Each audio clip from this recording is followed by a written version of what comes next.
प्रभु हमारी एकमात्र ममता आपके चरणों में हो जाए। है ऐसा नहीं कह सकते, हो जाए।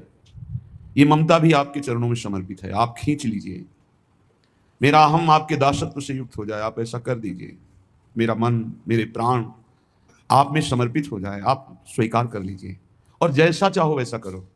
कोई शिकवा शिकायत नहीं, कोई आपसे प्रश्न नहीं, कोई शर्त नहीं। देखो, जब तक ऐसा समर्पण नहीं होगा तब तक प्रेम लायक हृदय नहीं होता। प्रेम के लिए हृदय ऐसा अनिवार्य है। सौंप दिए, सौंप क्या दिए, आपके हैं ही, बस भ्रमवश आपकी वस्तु को हम अपना मान रहे थे, इसलिए त्वदीयम वस्तु गोविंदम तुभ्यमेव समर्पये। हे प्रिया प्रीतम, आपकी दी हुई वस्तु आपको समर्पित है।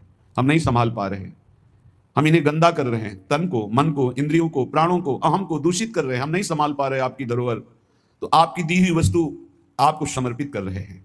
अब जैसा चाहो आप बर्ताव करो। हे सर्वज्ञ प्रभु, ये सब आपको समर्पित है।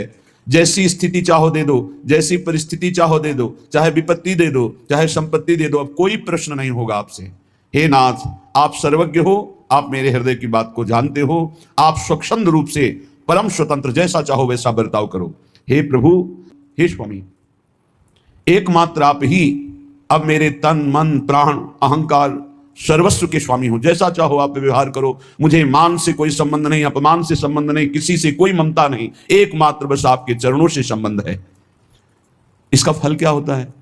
इसका फल होता है छूटे सभी अन्य आश्रय, अन्य चिंतन, अन्य आश्रय, अन्य भाव छूट गया और बसी तुम्हारे अंदर नित्य।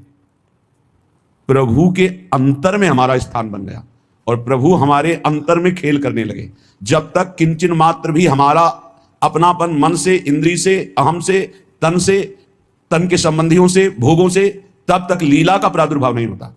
और जब सर्वस्व समर्पित, अहम शून्य, कहीं किसी में कोई अपनी अहमता ममता नहीं, तो आगे एक अद्भुत स्थिति का वर्णन करते हैं।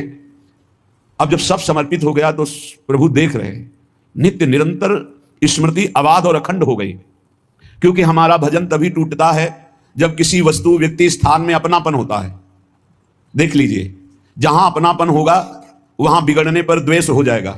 अपनापन को राग कहते हैं। राग और द्वेष दो ही चिंतन के हमारे विषय बनते हैं अंदर में। और जब किसी से अपनापन नहीं तो परायापन नहीं, राग नहीं तो द्वेष नहीं, तो अपने आप निर्द्वंद भजन होता है। जब भजन होता है निर्द्वंद, तो ऐसी आनंद की स्थिति होती है कि अपने आप स्वरूप बोध होने लगता है।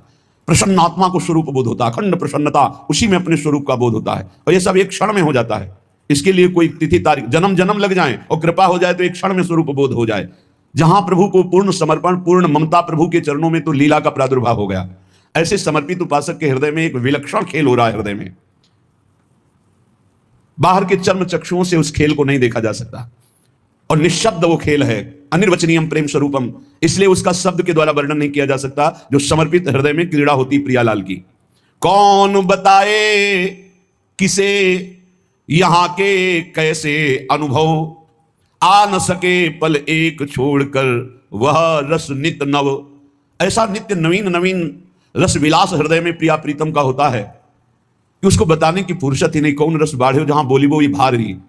क्योंकि नवम नवम रस के रसास्वादन में एक एक वृत्ति फंस गई। प्रभु के रूप, प्रभु की लीला, प्रभु के गुण, नव नवायमान रूप। कैसे वो वर्णन करे? वर्णन करने के लिए एक स्थायी रूप चाहिए, पर वो नव नवायमान रूप तो कैसे वर्णन करे? और फिर आवे तो कैसे आवे उसको छोड़कर जो नव नव रस का रसास्वादन कर रहा है? कौन बताए, किसको बताए और कैसे बताए? अद्भुत प्रभु की लीला। बाहर व्यवहार में व्यक्ति उतरना चाहती है पर वहीं डूब जाती, फिर डूब जाती, फिर लीला में डूब जाती है। अंतर में ऐसा अद्भुत रस बरसता है कि बाहर आने की हिम्मत ही नहीं रह जाती, बहिर्मुख होने की हिम्मत ही नहीं रह जाती। अद्भुत अद्भुत सरोवर, अद्भुत अद्भुत निकुंजों में हमारे प्रियालाल ऐसी अद्भुत लीला कर रहे हैं और वो सब हृदय में हो रही है। वो संपूर्ण समर्पित उपासक उस लीला रस में छका हुआ, बाहर क्रियाएं होते हुए भी वो निष्क्रिय है, व्यवहार में होते हुए भी उस व्यवहार रहित है, कर्म में अकर्म और अकर्म में कर्म। अद्भुत स्थिति। बाह्य जगत से वो सोता हुआ सा दिखाई देता लेकिन अंतर में लीला चल रही है। देह शुद्धि का विस्मरण, पर देह के संपूर्ण कार्य यथावत वैसे ही होना, ये सामर्थ्य है भगवत लीला की। ये तब प्रकाशित होती है जब उपासक का हृदय पूर्ण समर्पित हो जाता है। इस लीला आनंद से बढ़कर के कोई आनंद नहीं है। भगवदानंद का जो तारतम्य वर्णन करते हैं शास्त्र हमारे, पहली बात तो ये कहते हैं कि कोई भी कुछ भी करता है तो अपने सुख के लिए करता है, हमें सुख प्राप्त हो इसलिए, वो किसी और के लिए नहीं करता।